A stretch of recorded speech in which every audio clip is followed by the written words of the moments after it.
Alright, hi guys, welcome to this video, and today I'm going to be showing off my game collection. Now, the reason I can do this in one set of videos instead of a separate video for Xbox and PS2 etc. is because as a kid I traded in a lot of games which I deeply regret, and I'm sure every gamer that does that regrets it, but slowly building them back, and I think I'm doing quite well. There's a lot of games here to show off. One rule I have for collecting games is that it has to come with a box and manual. That's the only rule I pretty much have. And no platinums or classics. I've got a few here, but I'm going to get rid of them eventually. So without further ado, let's begin with the portable games. And the earliest console I have is a Game Boy Advance, unfortunately. But here we have Kingdom Hearts Chain of Memories.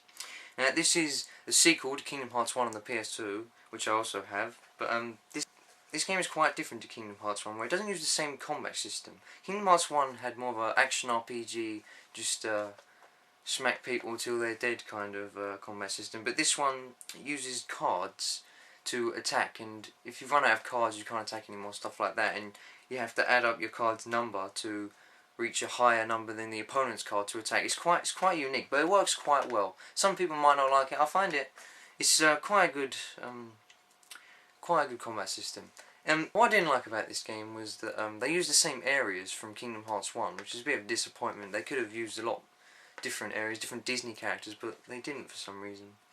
But anyway, this game's still really good game, and the story is very good. I mean, once you complete the game, you can go back and play the whole game again as Riku, and it adds a completely different storyline. So yeah, that is quite good. And this game's really long as well. It's like 30 hours long for a Game Boy Advance game. That's very impressive. So it's a very good game. Definitely check it out. One of my favourites on the console.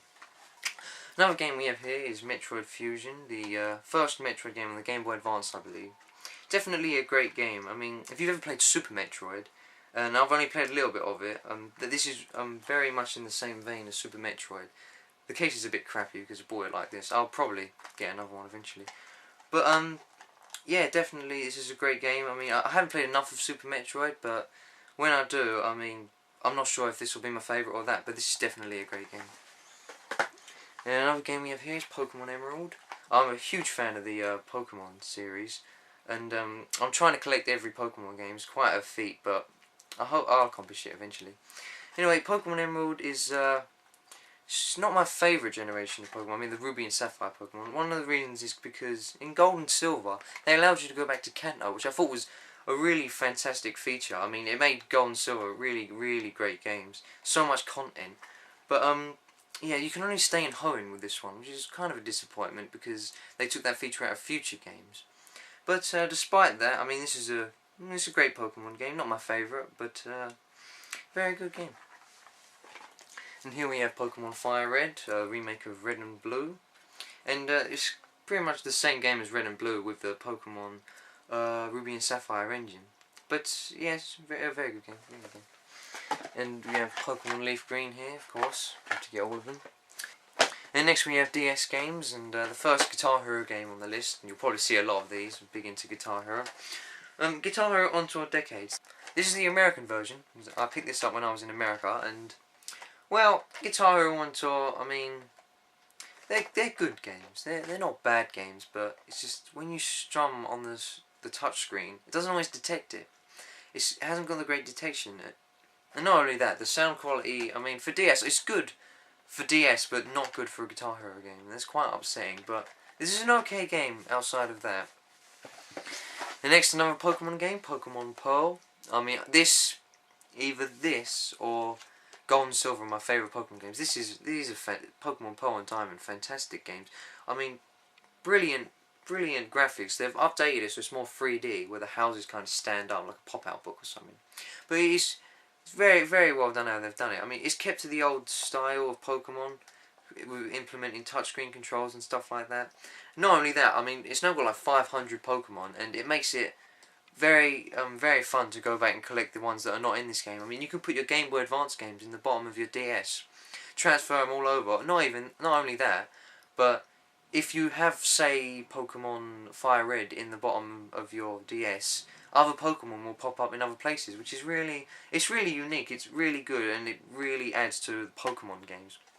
Not only that, this game has fantastic music. I mean, all Pokemon games have fantastic music, but this one especially. It's really good. This is a great game. One of my favourite Pokemon games, definitely. Now on to PSP games. Not one of my favourites, Daxter. See, before this I hadn't played a Jak and Daxter game, so I didn't know what I was getting into. And this probably wasn't the best start, but what this is just a platforming game. 3D platformer. And the story is Daxter's going around killing bugs. Didn't make sense to me since I hadn't played them, but I'm not sure what that was all about. Anyway, it's an okay game. It's cheap now, so if you're looking for a good platformer, maybe think about picking this up. And this is one of my favourite PSP games, Dissidia Duodecim Final Fantasy. The title with this probably confuses some people, but I believe it's because duodecim means 12 in some language, and this is the 12th conflict, whereas the original Dissidia was the 13th conflict, so this is a prequel. But yeah, this is a great game. I mean, it's sort of Smash Brothers with Final Fantasy characters, and of course that's going to turn out well. I mean, but they haven't like ripped off any combat systems from any other game. This is very unique. You hit your opponents to build up bravery, and your bravery is your damage. So you have to hit them before you can hit them. Essentially, it sounds quite bizarre, but if you've never played Dissidia, if you ever played Dissidia, you'll know what I'm talking about. It just took me over 100 hours to complete the main storyline, which is incredible. I mean, other Final Fantasy games don't even have that. Not only that, but it took me about 150 hours to do everything that this game had. I mean, it's just got so much content. You can make your own quests. You can just do quick battle. You can do the story mode. You can play online through ad hoc party, which kind of, it doesn't have infrastructure, which is kind of a downer. But yeah, this is a really great game. Very good game. Final Fantasy fans definitely love it. And another Final Fantasy game we have here, Final Fantasy IV. This is one of my personal favourite Final Fantasy games. I really, really love this game. I love 2D sprite-based RPGs, especially the original Final Fantasies. And this game, this is a fantastic game. I love the storyline, the whole conflict between Kain and Cecil and Golbez. It's really great. And then this game has the after years as well, which I'm not really huge on the after years. I mean, it's okay, but it gets kind of stale after a while. That might have been my fault because I went on to play it straight after I played Final Fantasy IV. But yeah, this is probably my second favourite Final Fantasy, and for a good reason. I mean, Final Fantasy IV is a brilliant game. Another game we have here, Jak and Daxter. I haven't played this game yet. It was one of the ones I got with my PSP, unfortunately. And another Kingdom Hearts game here, Kingdom Hearts Birth by Sleep. This is the special edition, and I gotta say, this is a brilliant game. This is one of my favourite PSP games, and one of my favourite in Kingdom Hearts series, either this or 2. But yeah, this is a prequel to the first one, where you play as 3 different characters. They've all got their own individual storylines, but they go to the same places, which I thought was... I mean, they could have spread it out, made different places or something, but that's the only really bad thing about this game. The storyline's great. I mean, if you haven't played the other Kingdom Hearts, it will probably be very confusing for you. But I found this to be a great game. I mean, it went back to the original Kingdom Hearts 2 combat system, and not only that, it introduced its own individual aspects, such as if you hit enough enemies, you'll build up a bar where you can then use a super attack, and it works really well. I hope they implement it in the future Kingdom Hearts games. Looking forward to Kingdom Hearts 3D. And we have Little Big Planet on the PSP. This is a really great game. I mean, it's exactly the same as the PS3 version, really, with dumbed down graphics. I don't like the levels in much in this that they've put in, but I mean, you can go on the internet and download other levels from other creators. I mean, I went on and downloaded like Donkey Kong Country levels and stuff. It's really, really good. If you enjoy the PS3 version, definitely get this. It's exactly the same with dumbed down graphics. Or without the co-op though, which is kind of a shame. And here we have Lord of Arcana. Another special edition. Comes with a art book and a soundtrack. It's quite nice. Mini soundtrack though. But I haven't played enough of this game to really judge it.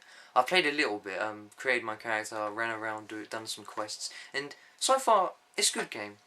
It's more like a dungeon crawler where you just go from screen to screen, killing enemies, finding objectives, stuff like that. It's good, but I'm pretty sure it'd be much better with co-op, and it doesn't have infrastructure mode either. I don't know why so many games on the PSP don't have that. I mean, Kingdom Hearts had great multiplayer as well, but you can only play it locally or ad hoc party, and ad hoc party sucks pretty much.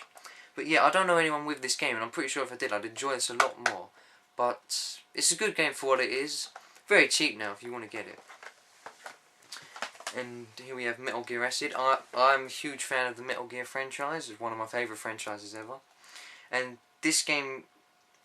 this isn't a Metal Gear Solid game. That's what dropped the Metal Gear Solid title. But it's a sort of a strategy RPG where you use cards to move and to fight. It's quite unique. It's a good game. I like it.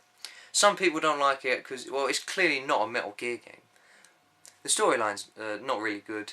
It's too crazy, and I think it's set in an alternative universe, which is good because I don't want it to mess up the regular Metal Gear storyline, which is fantastic. But yeah, this is a good game. What it is, if you're into sort of strategy RPGs, I'd say, then yeah, consider picking up this. This is a good game. Maybe not for Metal Gear fans, but it's a good game overall. Another Metal Gear game, Metal Solid Portable Ops. I haven't played this game yet because I'm waiting for the HD collection to come out in February, and then I'm going to play through every Metal Gear game in sequence, in chronological order, starting from 3 up to 4. So when I play this, I'm pretty sure I'm going to like it. Ratchet and Clank Size Matters. This is also my first Ratchet and Clank game, and it's a really good game. I'd never played Ratchet and Clank before, so I didn't know what to expect, but when I played it, it's very fun. It's sort of like Uncharted in a way, where there's platforming elements, and not only that, but there's also a lot of gunfights and stuff. And this game's got it all, platforming, gunfights, and you can upgrade your weapons, level up everything, and it's really got a sense of accomplishment when you do that. It's a bit short, 3 hours long. Well, it's very short. I was disappointed in that, but the game's good. Other than that, Rock Band Unplugged. A music game on my first music game on the PSP. It's a good game. It's a good game. It's got the tour from Rock Band 2 in it, which was very good. But it has its faults. I mean, it's fun for a casual gamer.